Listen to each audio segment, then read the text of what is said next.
हरे कृष्णा। भगवत गीता की इस वीडियो में हम शुरू करेंगे 7वें अध्याय का 12वां श्लोक।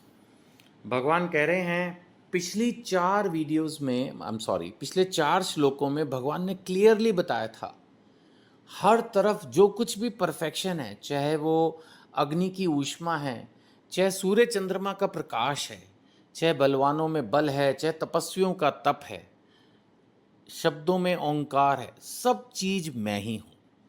भगवान ये कह रहे, तुम जान लो कि मेरी शक्ति द्वारा सारे गुण प्रकट होते हैं। सब कुछ तो भगवान से ही उद्भूत है।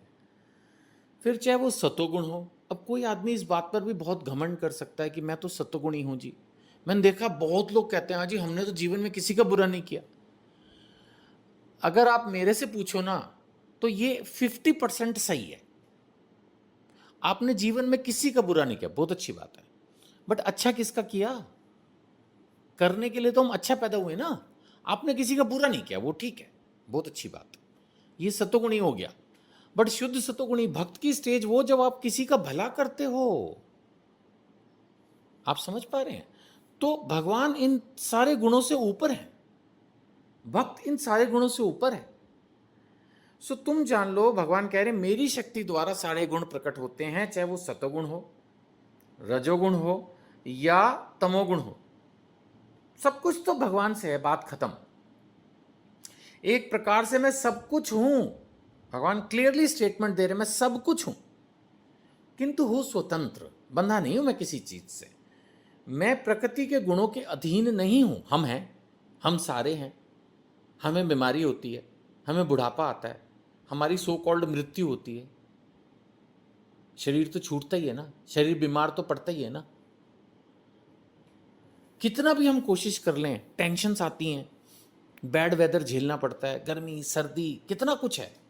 भगवान को कोई असर नहीं होता। भगवान किसी भी चीज से परेशान नहीं होते कभी। भगवान ने कह दिया, मैं प्रकृति के गुणों के अधीन नहीं हूं, अपितु वो मेरे अधीन है। अरे गुण क्या, भगवान सब कुछ ही तो आपके अधीन है।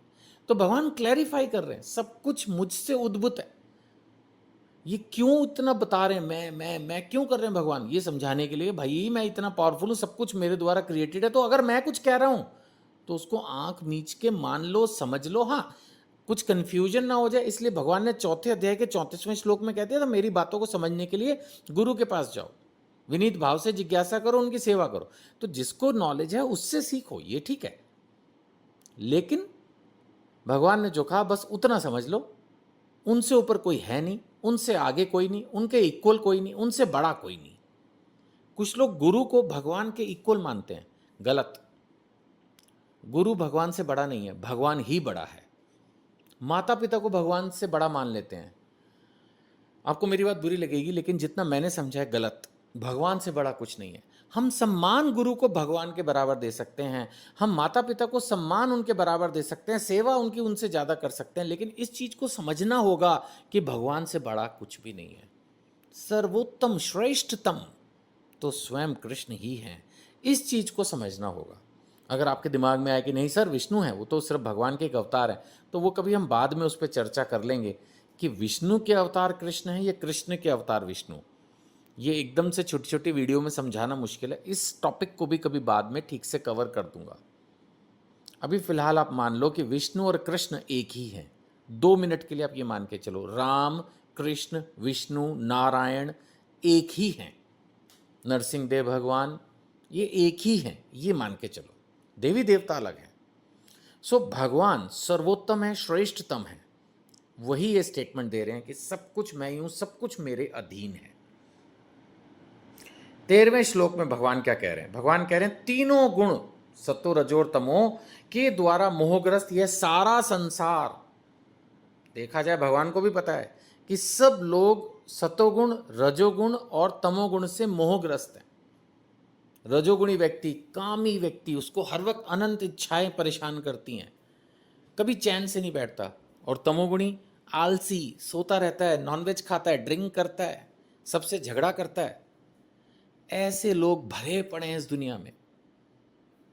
इसलिए भगवान कह रहे हैं कि तीनों गुणों से मोहग्रस्त यह सारा संसार मुझ गुणातीत तथा अविनाशी को नहीं जानता। कहां समझ पाएंगे ये लोग? जो आदमी खुद की ही ग्लोरिफिकेशन में, खुद की ही प्रशंसा में डूबा हुआ है। हर वक्त ये चाह रहा है कि लोग मेरी प्रशंसा करें, हर वक्त ये चाह रहा है कि मैं ही जीवन में सबसे बड़ा बन जाऊं, सबसे पावरफुल बन जाऊं, सबसे सुंदर बन जाऊं, सबसे अमीर बन जाऊं, सबसे स्वस्थ बन जाऊं, सबसे बलवान बन जाऊं। तो कहाँ भगवान को समझेगा? क्योंकि सबसे पहली बात है, भगवान आपको सोच के देखना, भगवान उसको एक चुनौती के रूप में दिखते हैं। उसको लगता है यार भगवान मुझसे बड़ा तो कोई होना ही नहीं चाहिए। नहीं, कई बार होता है कि साधु भगवान के लिए दान मांगता है, तो अमीर आदमी के दिल में पता है क्या आता है? अरे भगवान मुझ पर क्या कृपा करेंगे, तू बता तेरे पे मैं क्या कृपा करूं, या तेरे भगवान पे मैं क्या कृपा करूं। ऐसी फीलिंग होती है लोगों में।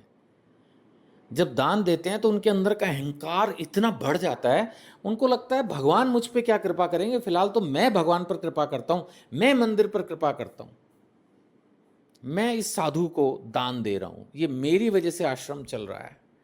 ये थिंकिंग डेवलप हो जाती है।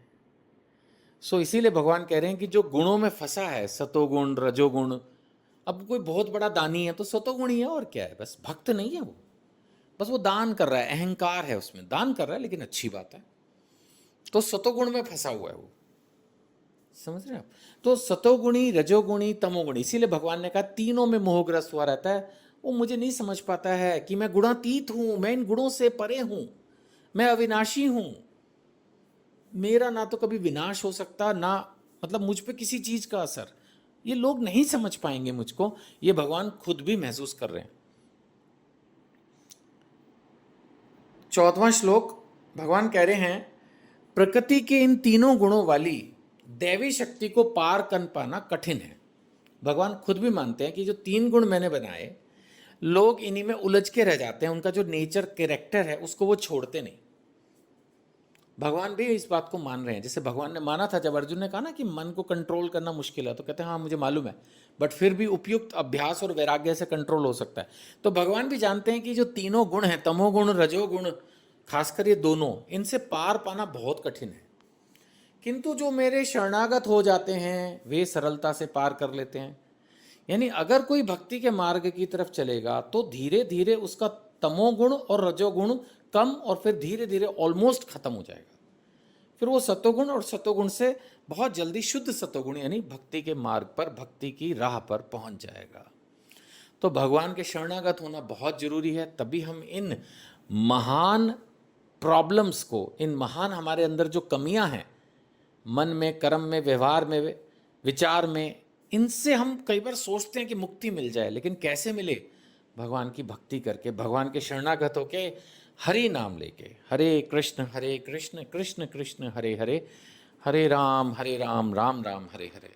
आपसे यही प्रार्थना, रोज हरि नाम करें, रोज हरि नाम करें, ज़्यादा से ज़्यादा हरि नाम करें। मैं ये नहीं कह रहा अपना व्यापार छोड़ दें या माताएं अपना घर संभालना छोड़ दें, जितना संभव हो पाए हरि नाम करें, ज़्यादा से ज़्यादा हरि नाम करें, भगवान की कृपा आपको मिलेगी। भगवत गीता पढ़ें, दूसरों को प्रेरित करें। हरे कृष्णा।